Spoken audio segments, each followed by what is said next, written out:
Welcome to Fuller Speed Ahead. I'm JT Engstrom, Chief Strategy Officer here at FreightWaves. I'm with Wes Kornowske, VP of Operations at Paper Transport. He joins us from Green Bay, Wisconsin. Wes, welcome to Chattanooga, Tennessee. Thank you very much for having me. It's great to have you here. Is this your first time in town? First time in Chattanooga. I've never stopped. Never stopped, right. You've driven through a few times. Driven through a few times. And but it wasn't with a CDL, it was in a passenger vehicle. Right, a passenger vehicle, but never stopped. So it's been great. I love the topography and definitely seeing your offices here at FreightWaves is really neat. Yeah, and hopefully we were able to show you a good time and introduce you to the city and also show you some great content here at our office and with an army of great people. Absolutely, the conversations have been fantastic. Yeah, and so speaking of which, would love to have a fantastic conversation with you about paper transport.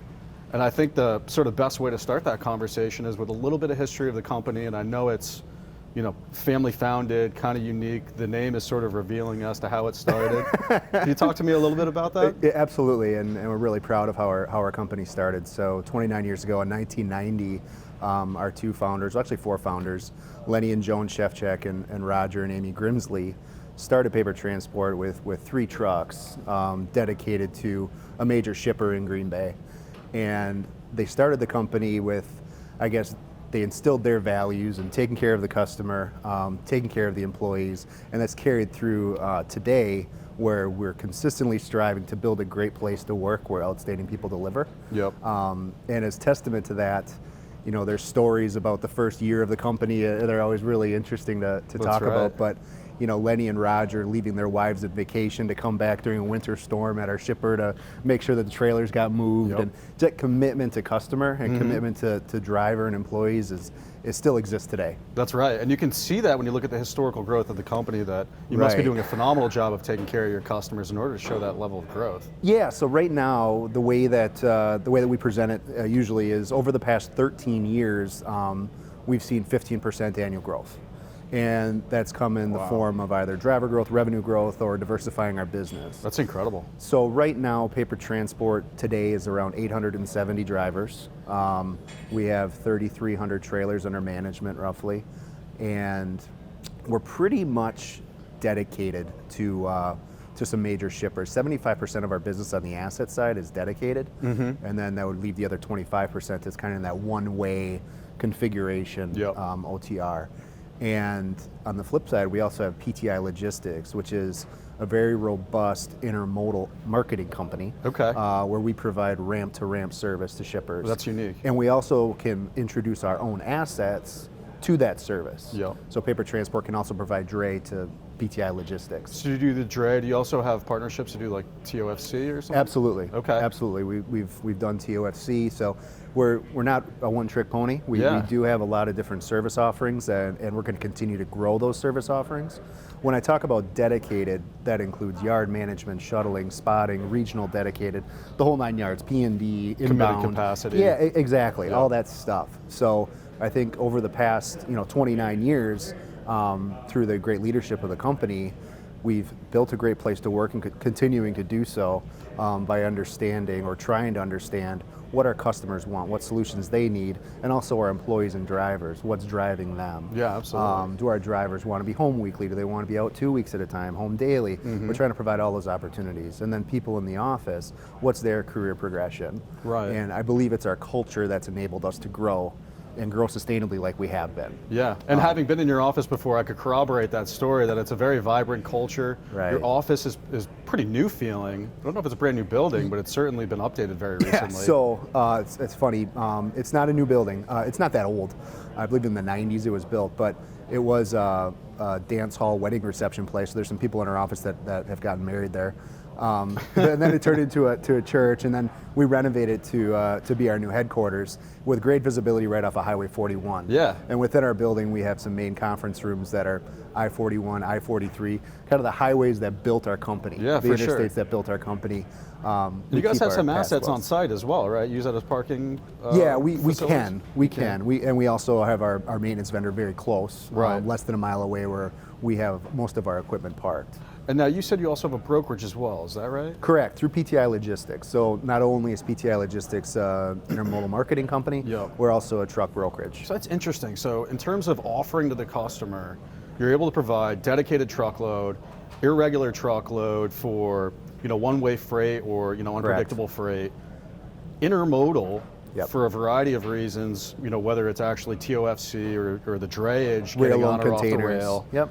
And brokerage to find additional capacity that you might not be able to leverage with your own assets. Correct. So that's a great offering to be able to provide to customers.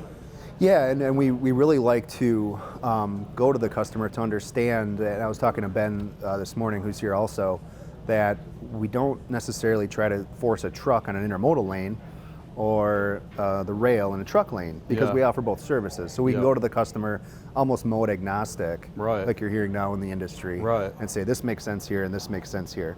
And that's a better conversation. Yeah, right. This is the optimal service for you. Correct. And if the spot market's running really wild, we can help protect your rate risk with our dedicated fleet. Absolutely. Vice versa, if we're sold out on asset capacity, we'll leverage our brokerage to ensure that we can give you all the capacity we can find for you. Absolutely. And if rates are absolutely rambunctious and we're utilizing our entire capacity base, we'll start putting things on the rails. Yeah, and one thing that I didn't touch on through our growth is, I guess, the forward-looking nature of our company. So today, 8% of our tractors are compressed natural gas powered. Interesting. 5 years ago, that number is closer to 30%. So we're not scared to push the envelope on new technology. Right. We have tablets in our tractors, open source. We can put apps on for our drivers. We have cameras in our tractors facing outward and inward. Yeah. We do things prior to having to, because we like to stay ahead of the industry on what's going on the technology side. Yeah. So that's why it's also been interesting talking to your teams here about what you guys are doing, because that's right up our alley to be ahead of what's coming versus trailing and running into the issues that people are right now with ELD. Yeah, not only do we have a benchmarking program to look at 512 or 17 different operating statistics from revenue all the way down to earnings to help benchmark the industry, we also leverage our proprietary market intelligence to do predictive analytics to determine how to best optimize revenue per truck per week, exposure to fuel, how to allocate capital to expand the fleet or leverage a asset light solution, a host of different things, not excluding drivers. Right. So let's talk about drivers for a little bit. So really excited about what we've done at our company. October 2018, the market was hot.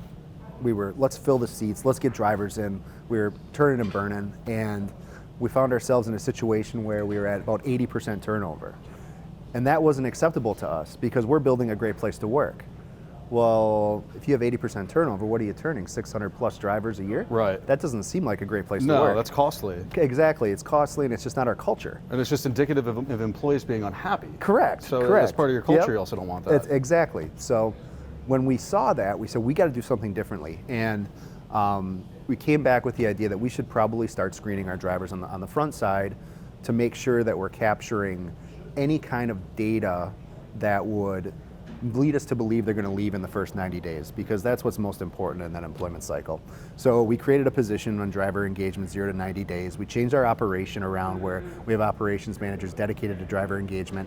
And then the biggest variable I believe that's led to our success of going from 80% turnover to sub 50% now. It's incredible. Yeah, for this fiscal year, is that we introduced job behaviors. Okay. We had talked a little bit before this show about what job behaviors is, and really it's not a personality test, it's more of a values test or a behaviors test where you get a question, there's two good answers, but which one do you choose or which one is more important to you?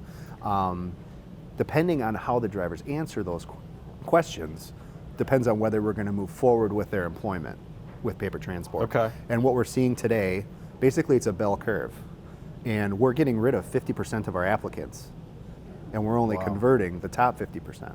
So instead of accepting everyone and churning a bunch of them, correct, you want to select the right talent and then put them into the right seat. Exactly. And what we've seen is, I truly believe an improvement in our culture, in that, just an easy example, you hire somebody to come on, you get them a truck, they end up abandoning that truck somewhere in North Carolina, we're in Green Bay, we got to get the truck is destroyed, et cetera, et cetera. Everybody's kind of put out. Whereas now we have committed people coming through the door that really want to work with us. Right. And we're getting anecdotal evidence all the time that, hey, we're hiring a higher caliber driver. Our safety costs have gone down. our maintenance costs have stayed flat in an environment where maintenance costs are increasing. Yep. Our turnover obviously is doing fantastic. Yeah, which impacts your driver costs because 10 to 15% of Yeah. driver total costs are just acquisition. Not to mention the culture cost Yep. of turning that many drivers out. And furthermore, service implications. Correct. Because now you have guys on routes that they've driven for an extended period of time. They know the shipper. They understand the docks. Yep. So super excited about us taking that step. And it's not without risk. The cost per hire is higher. Yep. We are not growing as fast as we would like. We will continue to grow into the future, 100% believe that. Healthy things grow and paper transport's very healthy. So, but again, it's a risk. Yeah. Because you do buy the equipment and you expect to have certain hires and a number of hires to fill that equipment. But I truly believe that we're on the right path and we made the right decision. Yeah. I mean, you manage a great culture, you keep your employees happy. Right. Which in turn maximizes the possibility or likelihood of being able to keep your customers happy. And that's ultimately what's most important, especially in trucking, given how cyclical it is. Yes. If throughout that cycle, you can keep your customers happy, you can maintain good relationships, that ultimately leads to long-term growth. Absolutely. And so, despite the fact that 2018 was a great year, 2019 not as hot of a year for truckload broadly speaking, and I'm sure you would wish you could have more higher rate dedicated lanes and less lower rate irregular route spot oriented lanes. I'm sure you guys are still doing well. You still have strong financials. You still Absolutely. service all your customers. You have no issues with that. Paper transport's, like I said, paper transport's going to continue to grow because paper transport is healthy. Paper transport is exposed 5% to the spot market. Yeah. The rest is contract freight, and the 25%, but then 75% is dedicated. Right. So there's always pressure when spot rates go down. Everybody looks at their price, dedicated customers, etc. However, I truly believe that coming into these types of periods is a great opportunity for a company like Paper Transport with the culture that we have to grow our driver base For sure. and the way that we're doing it Yeah. to sustain us and set us up for 2021. Right. I am very optimistic about the next year and what we're going to be able to do to set ourselves up for success for the following 5 years. That's right. And I would expect, given your guys' commitment to excellence, that you're able to gain either new wallet share or new customers in this soft market condition where operators that don't perform to the standards that you guys do are starting to fall to the wayside. Yeah, these times, we always like to think that we're disciplined, but we were talking earlier in 2018, some things got set aside for revenue growth because it was there. Operating expenses is a huge issue for all of us truckload carriers. But now is the time when we're taking a look at different ways to reduce costs, be more efficient, rationalize our network. Where should we operate our one-way network so it's less cost? Yeah. It doesn't make sense to continually run through Chicago every day, or should we move that west? Right. And how do you mitigate your deadhead risk? Exactly, Right. mitigating deadhead risk. So, and I believe that the operations team has really embraced that, where we can combat rate reductions by reducing deadhead by 2%. Right. Yeah, Right. or putting a sixth load on a driver at the end of the week if they're willing to do it. We don't force our drivers to do anything. We want them to get home with their family. But if we can, let's put a sixth load on that driver. Right. And if you could understand, outbound tender rejections and inbound volumes and tender lead times and given markets, even just 1, 2, 3 days out, you can understand where this irregular route network asset should or shouldn't go to maximize their likelihood of having great freight when they get there. Absolutely. And right now we're investing in more optimization technology to help us with the decision making around where to send those assets and to be most efficient on the deadhead and rate side. Yeah. So we're going to get better this year, regardless of what the noise is. Paper transport is going to continue to get better, and we're going to excel. And into the next few years. But in trucking, there you have your fixed cost. So the first 4 loads of the week, and I include driver pay in that fixed cost because I believe a driver's got to make a certain wage per week in order to maintain that driver. We've done a lot more with guaranteed pay. Really? Yeah, to make sure that do the you guys driver pay for detention? Absolutely. Okay. Yeah, absolutely. But we've done a lot on the guaranteed pay side, so I include that as part of my fixed cost. Well, once I get into the 5th or 6th load of the week, that's where we can capitalize. Yep. So if we can be more productive and more efficient on that production by reducing deadhead, I think it's gonna be fine. Yeah, increase your asset utilization. Exactly. Manage your return on assets. Exactly. It's going to make for a very healthy company. Absolutely, and our leadership team is close enough to the business where we can make decisions quickly and they make sense. Yeah. Well, we would love to show you the tools that we have that we just mentioned that plan all that. Sure, absolutely. Yeah. So with that, thank you for being with us. Everyone, thank you for joining us. Check out Sonar 5.0 and be sure to check out our FreightWaves TV app, available on all digital platforms. Thank you for watching. I'm JT Engstrom, Chief Strategy Officer at FreightWaves, and this is Fuller Speed Ahead.